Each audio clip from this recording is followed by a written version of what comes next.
Hello everyone. So today आज हम golden lake का चैप्टर 2 स्टार्ट करने जा रहे हैं, द वेगन लिनेज। तो इसमें हम द वेगन नाम की प्रजाति के बारे में जानेंगे आज। तो बिना देरी किए हुए वीडियो स्टार्ट करते हैं।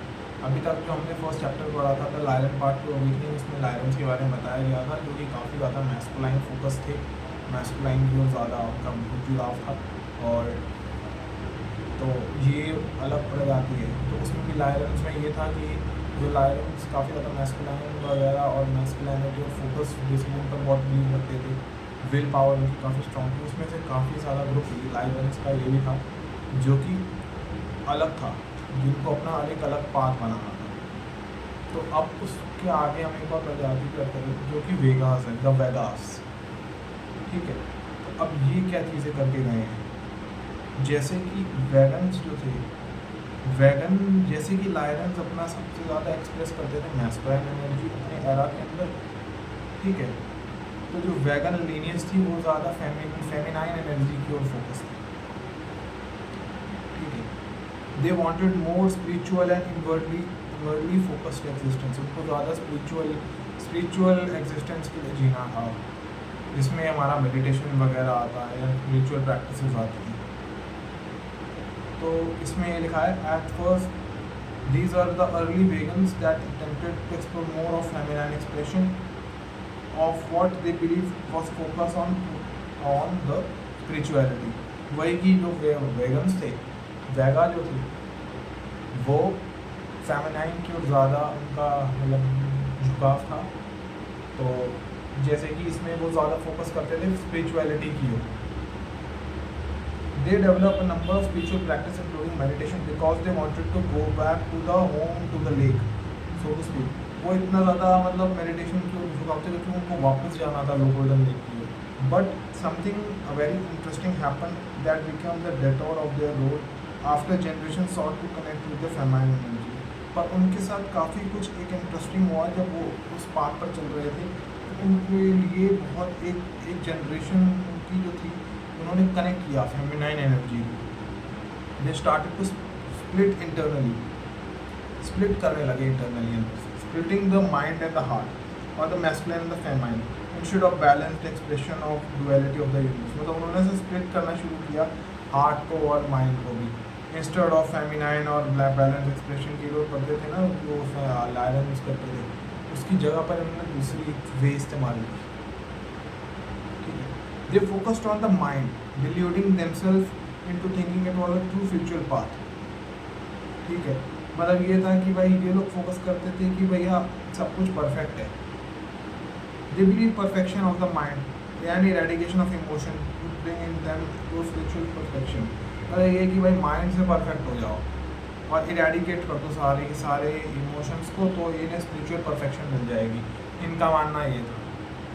उस पर ध्यान मतलब एक तरीके से परफेक्ट रहो, या कुछ सही है, मैं इमोशंस को एराडिकेट करना स्टार्ट करूँ। Their beliefs about the role of emotion were flawed and this split widened over generation.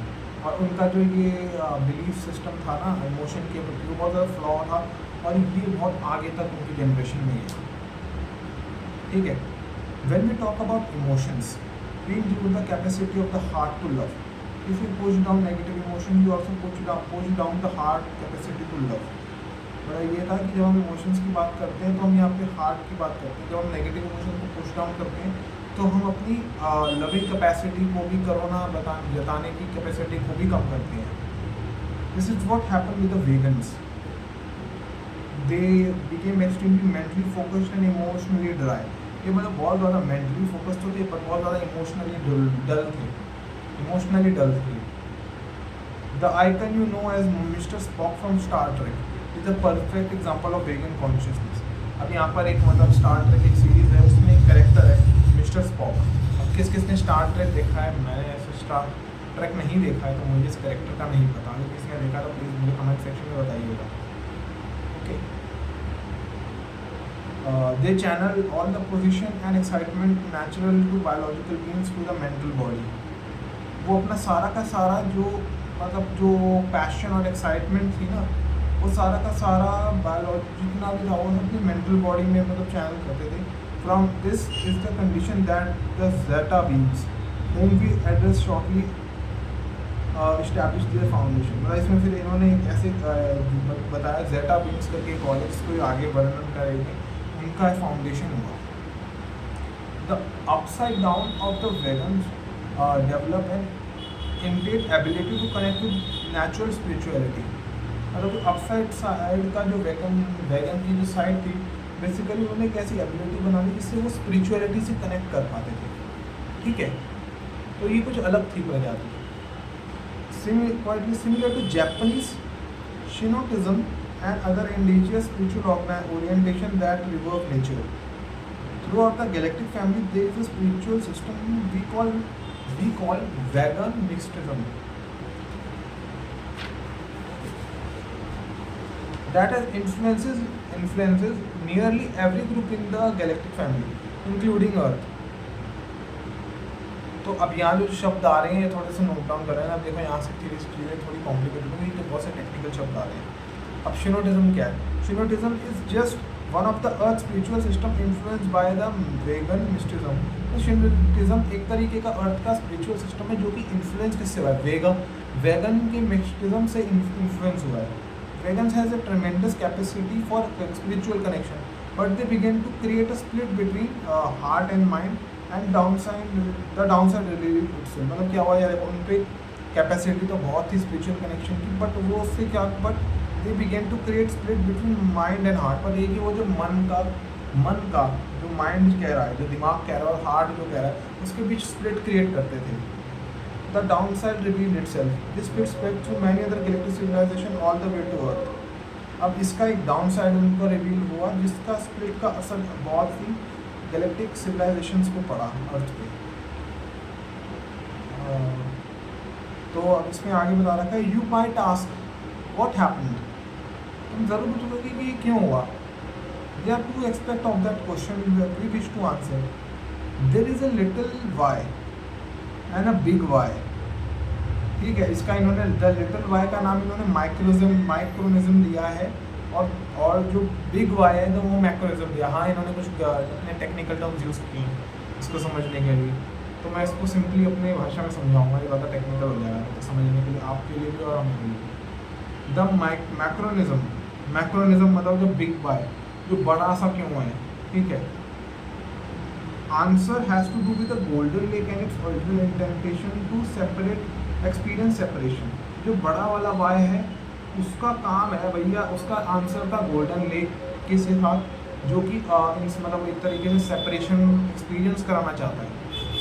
ठीक है, fragmentation is a masculine act, therefore all the journey of a galactic families are tent with masculine energy. भाई देखो, fragmentation तो एक masculine का act है, इसीलिए सारी की सारी जो जनरेशन है ना भैया, वो भर रखी है मैस्कुलाइन एनर्जी पे. टेंट है उनको. टेंट का मतलब मेरे हिसाब से तो लगता है कि वो रंगे हुए हैं मैस्कुलाइन एनर्जी में. विच लर्न टुवर्ड्स सेपरेशन, जो कि सेपरेशन की ओर लीन करता है ज़्यादा, छड़ने की ओर लीन करता है ज़्यादा. This archetype affect all aspects of creation. The act of separation is a masculine. हाँ, मतलब एक्ट ऑफ सेपरेशन मैस्कुलाइन है. The archetype and the act of integration is famine. मतलब सेपरेट हो रहा है भैया, तो वो जो एक्ट है वो मैस्कुलाइन रखा गया इन्होंने, और जो सेपरेट इंटीग्रेशन है वो फेमाइन कर दिया है. It is hard to connect with the process of integration while we still clinging into separation. मतलब ये कि बहुत मुश्किल होगा इंटीग्रेशन में जाना जब तक हम लोग सेपरेशन में क्लिंग हुए पड़े हैं. ठीक है, तो अब इसमें आगे बता रखा है, ये मैंने बताया माइक्रोनिज्म, नहीं ये मैंने मैक्रोनिज्म का बताया. मैक्रोनिज्म तो बड़ा वाई वो है जो कि एक गोल्डन लेक को बताता है, जो कि तुम्हें भेजता है कि तुम सेपरेशन एक्सपीरियंस करके आओ. तो उसमें अलग अलग इन्होंने टर्म्स बताए थे.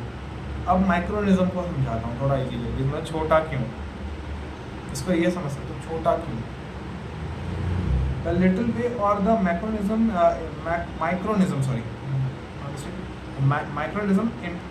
interpretation is that even they focus on spirituality, which is inherently female-male balance, they were still influenced by the big directive from the one. मतलब ये कि इवन तो वो स्पिरिचुअलिटी से फोकस है, ठीक है, माइक्रो वाले, जो कि इनहेरेंटली मेल फीमेल बैलेंस पे, They were still influenced by the big directive from one. The directive compelled them to experience masculine energy of separation. मतलब एक तरीके से देखो, बेशक वो स्पिरिचुअलिटी की ओर मुड़े हुए हैं, एक तरीके से वो वैसी बात करते हैं, बट फिर भी वो इन्फ्लुएंस एक बिग, उनके ऊपर भी एक बिग डायरेक्टिव वन है, वननेस है, जो कि उनको कंपेल करती है कि भाई तुम एक्सपीरियंस करो मैस्कुलाइन एनर्जी भी, सेपरेशन की, ठीक है। This lead to believe that if they could just define their mental bodies the source of masculine energy as they saw, they could progress more spiritually. हाँ, जिस मेंटल बॉडी का उन्होंने मतलब बहुत ज़्यादा गैप कर रखा था, बताया ना कि उन्होंने अपने मतलब माइंड और सोल, जो माइंड और हार्ट को अलग अलग स्प्लिट कर रखा, अगर वो उस पर काम करेंगे, काम करते हैं, तो वो बेसिकली उसको रिफाइन करेंगे, ठीक है। तो यही बता रखा है कि that is believe they could just refine their mental body the source of masculine energy, so they could progress more spiritually, वो ज़्यादा अच्छे से स्पिरिचुअली प्रोग्रेस कर पाएंगे।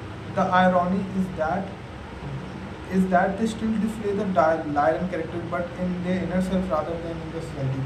पर आयरनी ये है कि वो स्टिल डिस्प्ले करते हैं लायरन कैरेक्टरिस्टिक्स को, मतलब मैस्कुलिन की ओर ज़्यादा करते हैं, but in their inner self rather then in their society, मतलब वो अंदर अंदर तो लायरन के लिए बताते हैं रादर देन सोसाइटी, एंड अंदर नहीं बात है सोसाइटी, मतलब ये कि महसूस नहीं आती, पर अंदर अंदर वो मैस्कुलाइन से जुड़े हुए हैं एक तरीके से, ये मान सकते हैं। As the time went on they fooled themselves into thinking they were more spiritual, but they had to just recreate the lion dynamic in their own way।